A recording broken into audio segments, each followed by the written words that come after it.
Assalamualaikum everyone, welcome back to the YouTube channel. Welcome to a new video. In this we will be talking about the certain progressions you need to get into doing a full handstand, which is one of the main goals that a lot of people have when they start calisthenics.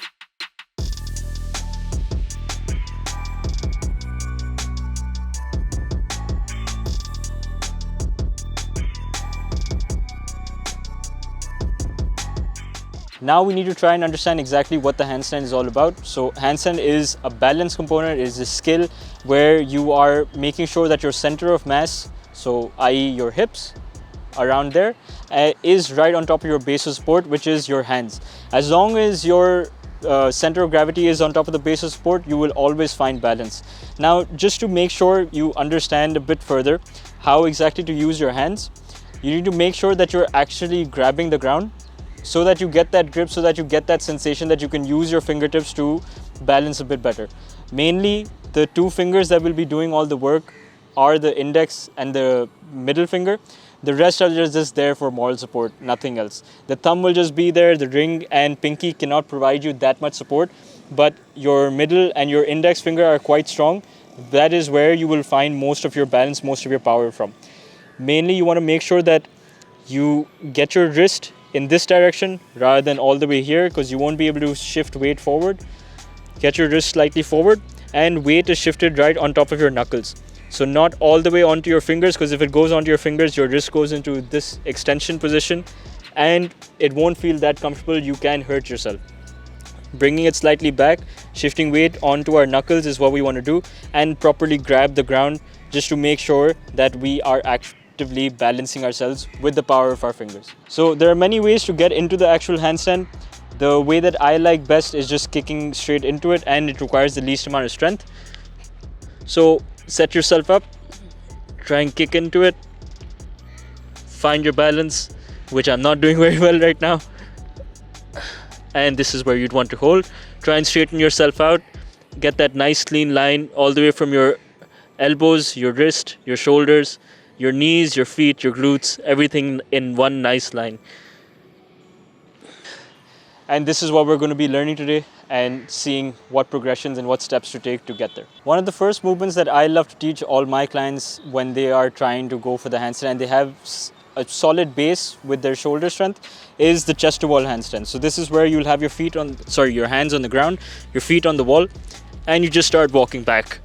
So you can go as far back as your shoulder strength allows. If you can come back to here, then great.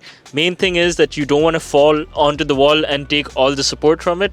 You want to make sure that it's just your toes that are touching the wall. Your hips are forward. Your shoulders are right above your wrists as well. This way, at least you get the feeling and sensation of what it's like to go into a handstand. The next part is falling out of the handstand. So you'd always want to make sure that you cartwheel out rather than start walking forward. So where you just bring one hand forward, you have all this space to go into, and just bring your foot down and come down slowly. If you don't want to do that, you can just keep a mattress on the side just to make sure that you fall safely. So let's just say, hypothetical example, if you aren't strong enough to get into the chest to wall handstand and you're still looking to build some sort of shoulder strength to get yourself to be a bit more confident with it, the one thing you can do is the pike walk. So you'd start with getting your feet onto some sort of elevated surface, a bench or a chair. Go into a push-up position, and from here you just start raising your hips up and walking your hands back while keeping your feet in the same spot. So walking my hands back and bringing my hips up till I get in this position. Obviously this is where mobility restrictions come in, but if you're mobile, then there should be no issues. Even if you're not mobile, you can still just come into this position and you'll be fine. And from here, you either want to just hold and accumulate time, or walk back and try and walk back again into the pike.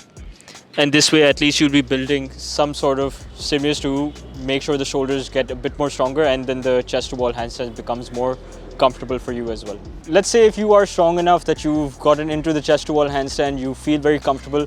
What's the next step then? The next step would be trying to shift your weight more on top of your hands and trying to feel like you're getting that floating sensation.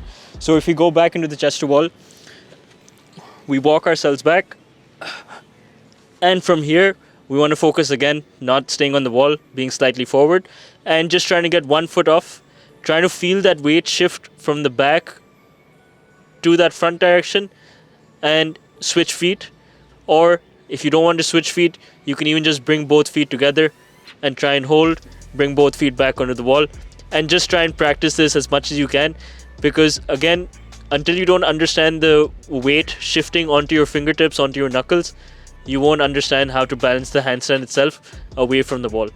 And then, of course, try to cartwheel out of the handstand just so you're as safe as you can be. So now, many times everyone will ask, Gul, how much should we actually train the handstand itself? Understand that this is a balance skill, so the more frequency you have, the more times you do it during the week, the better you'll become at it. If you just train it aimlessly once a week, then you're probably not going to get very far. But if you're doing it 3-4 times a week, that's probably where the consistency will come. That's probably where your growth will come in the handstand itself. Use the progressions that I've shown you today. They will get you quite far.